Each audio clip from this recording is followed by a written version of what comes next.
말씀은 누가복음 2장 8절부터 20절까지 말씀 함께 보겠습니다. 누가복음 2장 8절부터 20절까지 말씀을 함께 찾으시고 한 절씩 나누어서 교독합니다.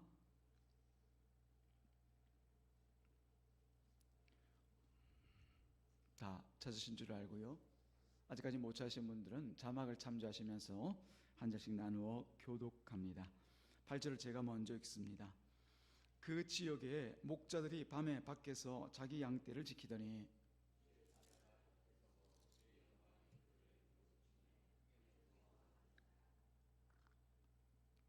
천사가 이르되 무서워하지 말라. 보라, 내가 온 세상에게 미칠 큰 기쁨의 좋은 소식을 너희에게 전하노라.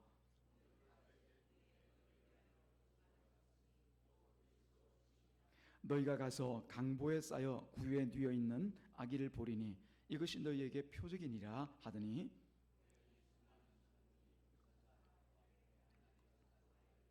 지극히 높은 곳에서는 하나님께 영광이요 땅에서는 하나님이 기뻐하시는 사람 중에 평화로다 하니라.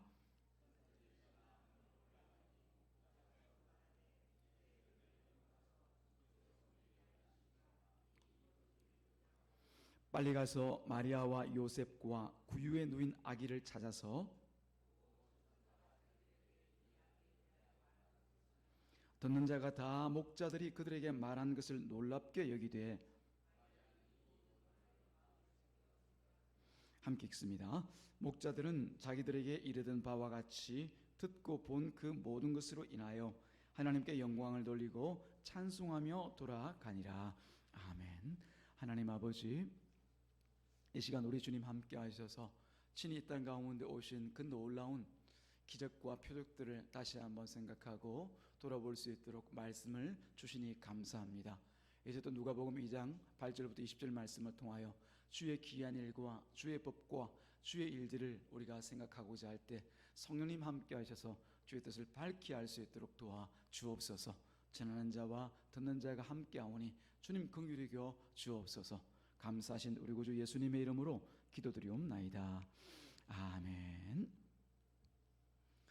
불과 11시간 전에 우리가 성탄 자정 예배를 드리고 이어서 또 성탄 축하 예배로 드리게 됨이 참 감사가 아닐 수가 없습니다. 어떻게 보면 매일매일이 매시간이 우리가 하나님께 드리는 예배가 되어야 됨에도 불구하고 우리가 또 이 세상을 살면서 또 바쁜 일정 때문에 예배가 아니라 다른 일에 몰두할 수밖에 없는 우리의 현실인데, 어쨌든 하나님께서 이 연말마다 이 성탄의 기회를 통하여서 때마다 일마다 함께 예배할 수 있도록 우리를 같은 자리에 모아 하나님 앞에 나아가게 하시는 것 참 감사가 아닐 수가 없습니다. 우리가 지난 성탄 자정 예배에서 누가복음을 통하여서 주신 하나님의 그 성탄 현장을 우리가 다시 한번 같이 돌아보면서 몇 가지 사실들을 같이 믿음으로 고백하였습니다. 어떤 고백이었습니까? 바로 역사의 주관자가 하나님이시라는 것이죠. 어떤 사람이나 혹은 어떤 실력자, 권력자가 아니라 그 당시 왕으로 있었던 아구스트라고 하는 그런 황제가 아니라 바로 우리 하나님이 역사의 주권자이자 또 주인이라는 사실을 우리가 다시 한번 믿음으로 고백해 드렸죠. 그리고 또 구위에 누이신 이 그리스도 예수와 함께할 사람들이 어떤 사람인가라고 하는 것도 우리가 같이 한번 살펴보았습니다. 어떤 사람이었습니까? 바로 심령이 가난한 그런 사람들이었습니다. 그런 사람들이 결국 예수님과 함께 가야 될 그런 사람들이었다는 것, 그 사람이 바로 여기 있었던 우리들이었던 것, 오늘 이 자리에 나온 바로 우리가 그런 사람이었다는 것을 또 돌아보면서 감사로 함께 하나님을 찬양하고 고백할 수 있었던 그런 우리 자정 예배였습니다. 이 시간은 계속해서 연결되는 사건을 같이 한번 돌아보기를 원합니다. 오늘 본문에서 보면 밤에 밖에서 자기 양떼를 지키던 그 목자들의 이야기가 나타나 있습니다. 그 사람들에게 주의 사자가 나타나지요. 이 주의 사자는 주의 천사로서 우리가 흔히 가브리엘이라고도 얘기하고 소식을 전하는 천사인 그 표기가 되어 있지 않으니까 우리가 그냥 천사로만 생각하셔도 좋을 것 같습니다. 이 주의 사자가 목자들에게 그리스도께서 나셨다, 그리스도께서 나셨다라고 하는 이 소식을 전합니다. 베들레헴의 한 짐승의 우리에 있는 구유에 누워있는 그 아기가 바로 그리스도이시다 그렇게 얘기합니다. 그 말과 함께 갑자기 수많은 하늘의 군대에 천군이라고 하죠. 하늘의 군대가 나타나서 그 천사와 함께 찬양을 하는데 얼마나 황홀한 찬양이었겠습니까? 그 내용을 들어보니까 지극히 높은 곳에서는 하나님께 영광이요, 땅에서는 하나님의 기뻐하시는 사람 중에 평안이라 라고 하는 그 소리가 계속해서 반복해지는 그런 찬양을 올려드리고 있더란 말입니다. 아마 황홀경에 빠졌을 것입니다. 정말 이 목자들이 평생에 경험할 수 없는 그런 신비하고 영광스러운 그런 장면을 목격하게 되죠.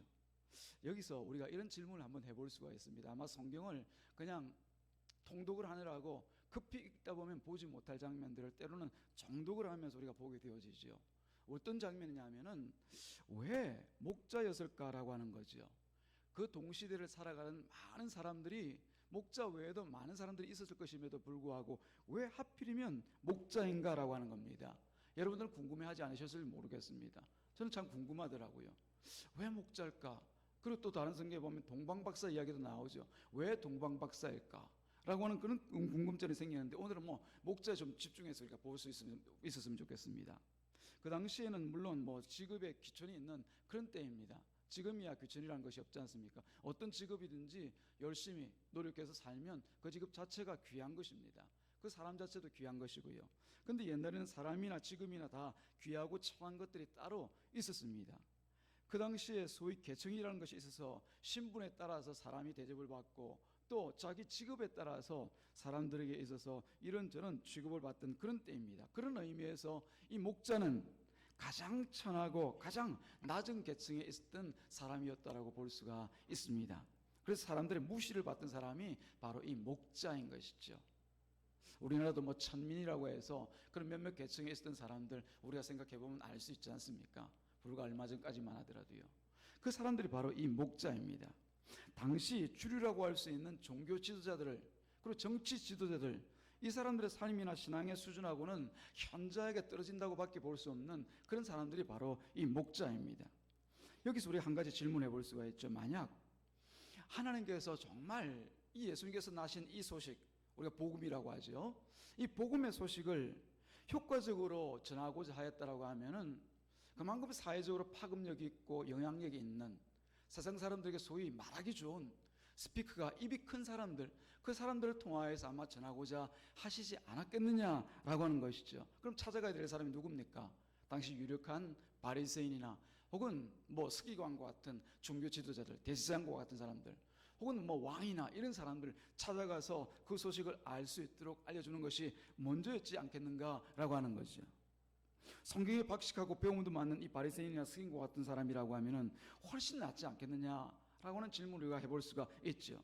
이 사람들이 하나님의 말씀인 율법도 잘 알고 또 이스라엘에게 오셔서 구원할 그 구원자에 대한 소식도 그 율법에 관한 말씀들도 너무나 잘 알기 때문에 맞아, 바로 우리에게 이 구세주가 오셨다. 자, 내 말 좀 들어봐라. 그럼 수많은 사람들이 모여들겠죠. 목자가 어디 들어가가지고 내가 전할 말이 있는데 좀 들어볼래? 몇 사람이나 모이겠습니까? 그 파급력과 영향력은 큰 차이가 있는 거죠. 그렇다면 효과적이라고 할 수 있다면 그런 바리새인이나 종교 지도자들을 찾아가서 혹은 정치 유력자들을 찾아가서 사람들을 많이 때로 몰고 다니는 사람을 찾아가서 그것을 보여주는 것이 훨씬 낫지 않았겠느냐는 것이죠. 그런데 정말 그랬다면 어떤 결과가 나타났을까라고 하는 거죠. 천사가 정말 바리새인이나 서기관과 대제사장과 같이 혹은 유력한 그런 사람들 앞에 나타나서 자, 구주가 나셨으니 이 소식을 듣고 같이 한번 가보아라. 그 베들레헴에 한번 가보아라. 그랬으면 어떤 반응이 있었을까라고 하는 거죠. 아마 설레는 마음으로 그 베들레헴을 향해서 달려가기는 했을 것입니다. 아마 베들레헴에 가서 많이 헤맸을 것 같아요. 왜냐하면 그 사람들이 처음 생각하기에 이런 곳에 그리스도가 나셨을 것이다. 이런 곳에 왕이 나셨을 것이다. 그래서 아마 처음부터 가장 그 지방에 유명한 집 혹은 힘 있는 집 혹은 잘 사는 집 찾아다녔을 것입니다. 근데 찾아보아도 없지 않습니까? 그러다가 마침내 구유에 누워있는 이 아기 예수를 보지 않았겠습니까? 그러고 난 뒤 이 사람들이 어떻게 했을까요? 아마 큰 실망을 했을 겁니다. 좋은 소식이 아니라 페이크 뉴스, 거짓 소식이라는 것을 거짓 소식이라고 생각하고 아마 투덜거리면서 그 자리에서 돌아갔을 것입니다. 왜냐하면 그들이 기다리고 기대하던 그리스도 왕은 다른 모습으로 그들 속에 있었기 때문에 그랬던 것이죠. 최소한 초라하고 미천한 이 요셉과 마리아라고 하는 이런 사람이 있는 그런 가정은 아니었을 것입니다. 부모라고 있는데 보니까 누추한 또 초라한 마리아와 요셉과 같은 사람이거든요. 당신 어디서 왔어? 갈릴리에 왔어. 갈릴리? 그때부터 벌써 정남이 떨어지기 시작하는 거죠. 그래서 이 사람들은 구유에 누인 그 아기 예수를 보고는 아이고 혀를 차면서 괜히 헛걸음했구나. 뭐 천사들이 나타나가지고 되지도 않은 얘기를 하고 돌아갔어. 내가 잘못 보았군, 잘못 보았어. 아마 그렇게 돌아갔을 것이란 말입니다. 그래서 하나님께서는 그들을 찾아가지 않으셨고 가게 하지 않으셨고 그들을 그 예수님을 향하여서 가라고 말씀하지 않으신 것이지요. 물론 그렇다고 해서 이 목자가 평소에 예수 그리스도께서 이 땅 가운데 오실 것에 대해서 기대하고 구주가 나실 것에 대해서 그리스도가 오실 것에 대해서 하나님의 나라의 일에 대해서 특별한 관심을 가지고 살았다는 얘기는 아닙니다. 그럼에도 불구하고 이들에게는 그 바리새인과 서기관 혹은 종교 지도자와 같이 하나님께서 보내시지 아니하였던 그 사람들과는 다른 특징이 있다는 것을 우리가 뒤에 나타난 얘기들을 통해서 알아볼 수가 있는 거죠. 바로 선입견이 없었다라고 하는 겁니다. 선입견. 내가 볼 때, 내가 생각할 때, 내가 알기로는 이라고 하는 그런 마음과 중심 안에서 판단하고 생각하는 그런 마음이 없었다라고 하는 거죠. 우리식으로 얘기하면 고집과 아집이 없었다는 겁니다. 하나님의 말씀을 들을 때 그것을 내 생각대로 해석하고 다시 내 속에서 쪼개어내고 다시 내 속에서 판단하고 그것을 내 스스로가 받아들일까 말까 그런 마음이 없었다라고 하는 거죠. 그저 말씀이 있으면 그대로 말씀을 곧이곧대로 듣는 사람이었다는 것을 우리가 알 수가 있습니다. 이해하고 생각하고 추론하고 따지고 묻고 답하는 스스로의 그 작업들을 하지 않는 사람들이 바로 이 목자였다는 것을 알 수가 있죠.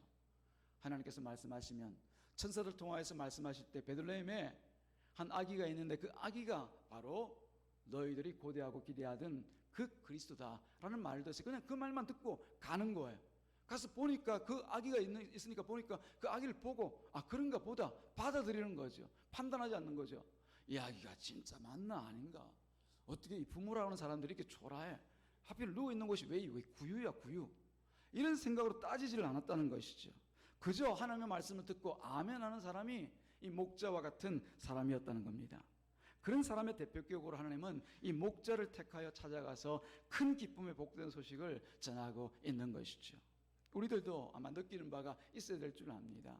내 신앙이라고 하는 것이 정말 이 목자와 같이 판단하고 재단하는 그런 신앙이 아니라 혹은 내 생각을 가지고 끝까지 성경도 이겨먹으려고 그냥 고집하는 그런 신앙이 아니라 말씀을 그대로 듣는 신앙인지 혹은 아닌지 돌아보는 시간이 있기를 바랍니다. 이런 사실을 통해서 우리가 10절에 있는 온 백성에게 미칠 큰 기쁨의 좋은 소식이 될 그 타겟이 누가 이 큰 기쁨의 좋은 소식을 듣고 받아들이게 될지 그 타겟이 누구인지를 보게 만들어 주시는 것이죠. 그 타겟은 10절에서 볼 때 온 백성이라고 얘기하고 있지만 그러나 그 소식을 듣는 사람은 모든 세상 사람들이 아니라는 것을 알 수가 있습니다. 온 백성이면 바리새인과 서기관 같은 사람도 다 포함되지 않습니까? 그럼 그 사람들은 빠져 있거든요. 온 백성이라고 말하지만 결국 하늘에서는 하나님의 영광, 이 땅에서는 하나님께서 부르시고 택하신 자들에 대한 그 평화가 임한다고 하신 것과 같이 곧 하나님께서 택하신 그 소수의 무리, 하나님께서 택하신 자들만 이런 하나님의 소식을 듣고 알고 이 땅에서 하나님과 영원한 평화를 누릴 수 있다고 하는 것을 깨닫게 하시는 것이죠. 우리가 목자 이야기 전에 그 사실에 하나님께서 먼저 그 타겟이 될 사람이 누구인가를 마리아의 찬양을 통해서 듣게 만드십니다. 앞서 우리가 잘 알고 있는 것처럼 1장에 보면은 이 마리아가 성령으로 잉태하고 난 뒤에 두려워할 때 천사가 또 너와 똑같이 하나님께서 그 아이를 준 가정이 있다. 엘리사벳이라고 하는 남편이 사가랴이지만 오랫동안 아기를 낳지 못하고 있던 이 사가랴의 가정에 엘리사벳, 이제 나이가 들어서 노산이라서 아이를 낳을 수 없는 가정에 아기를 주었는데 그가 바로 요한이다. 그 집에 찾아가서 네가 한번 이 일이 어떻게 된 일인지 같이 한번 들어보아라 라고 할 때 이 마리아가 산골에 있는 그 엘리사벳의 집을 찾아갑니다. 그때 엘리사벳이 이 마리아가 찾아왔다는 얘기를 듣고는 그 태중에 있는 아기가 누구인지를 성령으로 알고 그 아기를 주신 그 하나님께 영광을 돌리고 아기가 곧 이 땅 가운데 오실 그리스도라고 하는 사실을 마리아에게 고백해 올립니다. 그때 이 마리아가 하나님의 성령에 다시 한번 충만해서 하나님께 올려드린 그 찬양을 소위 마리아의 노래라고 하는, 마리아의 찬양이라고 하는 1장에 나와 있는 그 노래입니다. 51절 53절 말씀해 보면은 마리아가 이렇게 노래합니다. 그의 팔로 힘을 보이사, 그는 바로 전능하신 하나님을 얘기합니다. 전능한 하나님의 팔로 힘을 보이사 마음의 생각이 교만한 자들을 흩으셨고 권세 있는 자를 그 위에서 내리치셨으며 비천한 자를 높이셨고 줄이는 자를 좋은 것으로 배불리셨으며 부자는 빈손으로 보내셨도다. 그렇게 노래합니다. 전능한 자가, 전능하신 하나님이 그 능력을 보이셔서 아기를 보내셨는데, 이 그리스도를 통하여서 나타날 그 일들은 뭐냐면 사람들을 구별한다는 거죠. 어떤 사람들은 물리치시고 거두어내시고, 어떤 사람은 자기 사랑으로 불러 가까이 끌어들이시는 거예요. 어떤 사람들을 물리치십니까? 교만한 자를 물리치십니다. 자기 생각이 교만한 자, 자기 아집과 고집에 사로잡혀 있는 사람들은 흩으셨고, 또 권세 있는 자를 그 위에서 내리치셨으며, 권세라고 하는 것은 세상의 힘을 가지고서 자기가 주장하는 것, 어떤 것도 받아들이지 않고 자기 힘대로 가는 사람을 얘기합니다. 그 권세 있는 자들을 내리치셨으며, 또 부자는 빈손으로 보내셨다. 자기가 가진 것으로 인하여서, 세상 가운데 가지고 있는 것으로 인하여서 세상 부러울 거 없고 세상에 부족한 게 없다고 생각하는 사람들, 그런 마음이 가득 찬 심령이 부자인 사람들은 다 하나님께서 내치시고 버리시고 흩으셨다는 것을 얘기합니다. 그러나 자기 가까이 두신 분은 어떤 사람들입니까? 바로 비천한 자입니다. 그리고 줄인 자입니다. 비천하다, 줄이다, 우리가 결코 좋아하는 얘기가 아닙니다. 우리 높아지기를 소망하고 또 귀해지기를 소망하지, 이처럼 비천하고 줄이는 것 원치 않지만 하나님께서 기뻐하시는 사람은 바로 이런 사람들에게 그 복음의 말씀을 주셔서 하나님과 함께 하실 것이라는 것을 미리 마리아의 고백을 통하여서, 찬양을 통해서 말씀을 하신 것이죠. 그 대표적인 사람이 바로 오늘 우리가 읽었던 8절 이하에 나타나 있는 목자들이라는 얘기입니다. 그들은 그 심령과 영혼이 직업이 목자이기 때문에, 또 사회적인 어떤 계층이 낮아서 직업 자체가 안 좋아서 그렇다는 것이 아니라, 그가 세상 가운데 바라고 의지할 것 없는 그저 스스로가 마음 가운데 비천한 자의 대표적인 사람이 바로 이 목자였고, 또 심령이 줄인 자, 아무리 뭐가 있다도, 양떼가 그 옆에 있다도 자기 소유 아닙니다. 자기 주인의 것을 그냥 목자로서 그냥 자기가 끌고 다닐 뿐입니다. 많은 것을 보지만 자기 것으로 삼을 수 없는, 그래서 늘 줄인 마음으로 가지고 살아가는 사람들, 물질 뿐만 아니라 그 심령으로부터 비천하고 줄인 그 사람들의 대표적인 사람들이 바로 이 목자들이었다는 것을 알 수가 있습니다. 그 목자들을 향해서 주님께서 천사를 보내셨고, 그들을 통하여서 하나님과 함께할 사람이 어떤 사람인가를 다시 한번 확인해서 보여주고 계신 것이죠. 비천하고 줄인 사람은 그 심령이 가난한 사람입니다. 어제 우리가 같이 살펴보았던 것처럼 주님께서 그 위에 누이시고, 또 자기가 몸을 의탁했던 사람들은 세상에 유력하고 강력한 힘을 가진 그런 이 사람들이 아니라 마리아와 요셉과 같이 아무 힘도 없고 세상적으로도 소외된 것 같은 그런 사람들에게 자신의 몸을 의탁한 것과 같이, 바로 그 심령이 가난할 수밖에 없고 또 부족할 수밖에 없는 늘 줄인 마음으로 살아가는 그 사람을 말합니다. 이것을 다시 말씀드리면은 자기 의가 없는 사람을 말합니다. 오직 하나님만 바라보는 사람, 이 땅에는 소망이 없어 하나님께만 소망을 두고 살아가는 사람, 그 사람입니다. 반대로 말하자면은 교만하고 권세 있고 부자인 사람들은 어떤 사람입니까? 자기의 의를 자랑하면서 살아가는 사람을 얘기합니다. 돈 많다고 부자가 아니라, 여기서 말할 때는 그 부자임에도 불구하고 늘 마음을 줄이며 갈급하며 살아가는 사람이 있는 반면에, 그 모든 가진 것으로 인하여서 스스로가 자랑하며 살아가는 사람들이 있습니다. 이 사람들이 바로 권세 있고 부자요, 또 교만한 사람들인 것이죠. 이 사람들은 곧 하나님의 말씀을 두고 자기 생각으로 따지고 재단하는 사람들입니다. 과연 천사들의 말을 듣고 난 뒤에 이 목자들이 어떤 행동을 취하는지 그 뒤에 보면은 나타나 있지 않습니까? 다른 생각하지 않고 그 자리에서 일어납니다. 천사들이 말할 때 그 말을 듣고 자고 우면하지 않고 일어나서 기쁨으로 일어나서 양떼들을 두고는 그 말씀대로 베들레헴을 향해서 들어갑니다. 그리고 15절 말씀 보니까 천사들이 떠나 하늘로 올라가니 목자가 서로 말하되, 이제 베들레헴으로 가서 어떻게 할까, 작전 회의를 하든지 같이 모여서 의논하든지 이러지 않고, 자 이제 베들레헴으로 가서 주께서 우리에게 알리신 바 이 이루어진 일을 보자. 보자. 들었으니 이제 가서 보자는 겁니다. 들었으니 목자들은 즉시 일어나서 들은 대로 보기 위해서 갑니다. 그리고 베들레헴에 있는 짐승의 우리에서 그 위에 누워있는 아기 예수를 보게 되죠. 여러 생각이 많았을 것 아닙니까? 근데 자기 생각하지 않습니다. 그냥 천사들이 말한 그대로 아무 의심 없이 그 아기가 천사가 말한 그대로 표적이요 예언대로 오신 구주 그리스도이라는 것을 인정하는 거죠. 그리고 자기가 들었던 그 모든 말들을 그 주변에 있는 사람들에게 그대로 전합니다. 듣고 보고 전하는, 이게 그냥 그 안에서 한순간에 이루어지는 거예요. 뭐가 없기 때문에? 자기의 선입견이 없기 때문에, 자기의 생각이 없기 때문에, 다른 말로 얘기하면 교만하지 아니하고 그가 권세 있지 아니하고 한편으로는 부자가 아니기 때문에 그런 거예요. 자기 의로 가득 차 있지 않기 때문에 그 일을 그대로 아무 거침없이 할 수가 있는 거예요. 보십시오. 이 목자들은 예수님을 위해서 무슨 크고 위대한 일을 하지 않았습니다. 그저 들었습니다. 그렇죠? 듣는 그 자리에서 뭐 천사들을 위해서 뭘 하고 하나님께 경배를 드리고 예배를 드리고 그런 일을 안 했습니다. 그냥 들었을 뿐입니다. 그러고 나서는 뭐예요? 들은 대로 가서 보았을 뿐입니다. 보고 난 대로 그대로 말했을 뿐입니다. 이 세 가지, 듣고 보고 말하는, 이것을 자기 생각 보태지 아니하고 그저 들은 대로 그저 본 대로 말하였던 이 일이 하나님 앞에 영광을 돌렸더라는 것을 성경은 말하고 있는 것이죠. 20절 말씀 다시 한번 읽어보겠습니다. 20절 찾으셨습니까? 시작. 목자들은 자기들에게 이르던 바와 같이 듣고 본 그 모든 것을 인하여 하나님께 영광을 돌리고 찬송하며 돌아가니라. 하나님께 영광을 돌렸을 때 그 뒤의 일들에 대하여서는 이런 방구가 없습니다. 이 목자가 앞 뒤에 어떻게 살았다든지 어떤 일을 행하였다든지 아무것도 없어요. 그것으로 충분하다는 얘기죠. 하나님께서 보실 때는 목자가 한 이 보고 듣고 전한 것으로 충분하다는 것입니다.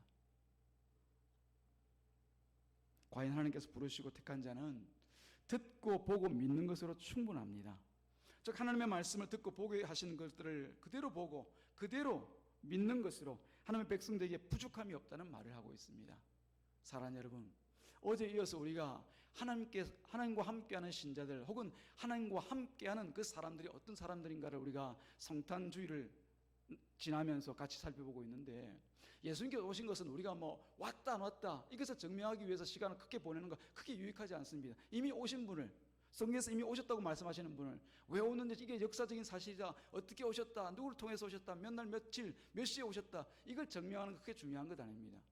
오신 이 예수님과 함께 살아간 우리가 누구인지, 혹은 함께 살아가기 위해서 우리가 어떤 삶을 살아야 되는지, 어떤 모습으로 드러나야 되는지 그것을 살펴보는 것이 더 중요한 것이에요. 만약 이 자리에 예수님에 대해서 전혀 모르고 예수님이 정말 역사적인 분인지 아닌지 그런 분이 계시다라고 하면은 제가 말이 길어지겠죠. 여러분들이 이미 다 알고 계신 분들 아닙니까? 예수님께서 이 땅 가운데 오셔서 우리의 그리스도가 되셨다는 사실에 대해서 누구 의심하는 분이 계십니까? 안 계실 것 아닙니까? 그렇다라고 하면 사랑하는 여러분, 과연 이 땅 가운데 오신 예수님과 함께할 그 신자가 누구인지, 그 사람들이 누구인지를 다시 한번 스스로를 통해서 돌아보는 시간이 있기를 주님의 이름으로 축복합니다. 바로 목자와 같은 그 심령을 가진 사람들, 바로 그 신자가 주님과 동행하는 신자라는 것을 여러분들이 다시 한번 생각해 보시기 바랍니다. 그래서 20절 말씀에 본 것 같이 목자들의 이야기가 끝이 어떻게 보면 참 싱겁게 끝나고 있습니다. 그저 보고 듣고 전하고 말하고 그러고 나서 끝이 나버리더란 말입니다. 그러나 그것으로 충분하다는 것을 성경은 우리 가운데 보여주고 있습니다. 사랑하는 여러분, 오늘도 주님은 우리를 예수 그리스도께서 탄생하신 이 역사의 현장에 오게 하셔서 그 말씀을 듣게 하십니다. 여러분도 지금 들으셨어요. 그리고 그 현장에 있는 디테일한 그 모든 현장의 일들을 오늘 또 저의 입술을 통해서 증거하게 하셨고, 여러분도 또 들으셨어요. 또 보셨어요. 여기 있는 우리가 해야 될 일들은 이제 우리가 듣고 본 그 말씀들을 성경에 있는 그대로 믿으면 될 줄로 믿습니다. 믿고서 나아가서 믿는 대로 전하기만 하면 되는 줄로 믿습니다. 사랑하는 여러분, 하나님의 말씀을 앞에 두고 내 생각과 내 의견을 보태는 것 아닙니다. 그저 전능하신 하나님께서 행하시고 이루시는 이 약속의 말씀을 듣고 보고 믿음으로 받을 뿐입니다. 그리고 목자와 같이 내 것 내세울 것이 아니라 내 생각과 내 판단 드러낼 것이 아니라 오직 전능하신 하나님의 이 말씀을 듣고 믿고 전하기만 하면 되는 것이 우리 신자의 삶, 하나님께서 원하시고 택하시고 또 이끌어 가시는 신자라는 사실을 다시 한번 기억하는 이 시간이 되기를 주님의 이름으로 축복합니다. 사랑하는 여러분, 우리는 이 목자 이야기를 통해서 예수님과 함께할 사람이 어떤 사람인지 다시 한번 돌아보았습니다. 아마 저와 여러분들이 아마 이런 사람인 줄로 믿습니다. 우리에게 주어진 하나님의 말씀을 성경대로 그대로 듣고 또 하나님의 말씀 그 가운데 있는 내용들 그대로 우리 눈으로 보고 그리고 또 그것을 전할 사람들 바로 여기에 있는 저와 여러분인 줄로 믿습니다. 저와 여러분이 그런 사람이 되었고 또 그런 사람인 것을 확인함으로써 오늘 이 성탄 축하 예배가 하나님 앞에 더욱더 큰 감사로 드려지는 그런 시간이었기를 주님의 이름으로 축복합니다. 기도하겠습니다. 하나님 아버지 감사합니다. 오늘도 주님께서 성탄 축하 예배를 통하여서 누가복음 2장 8절로부터 20절 말씀을 통하여서 과연 목자들 가운데 오신 그 하나님의 말씀과 그 뜻이 무엇인지를 다시 한번 돌아보는 시간을 주셔서 감사합니다. 이제 참으로 하나님과 함께할 사람들이 이처럼 주님의 말씀을 듣고 또한 보는 대로 세상 가운데 나아가서 증거할 사람들인 것을 깨달을 때 내가 그런 사람이 되었음에 감사하고 또 그렇게 살 수 있도록 힘과 용기를 더하여 주시옵소서. 감사하신 우리 구주 예수님의 이름으로 기도드리옵나이다. 아멘.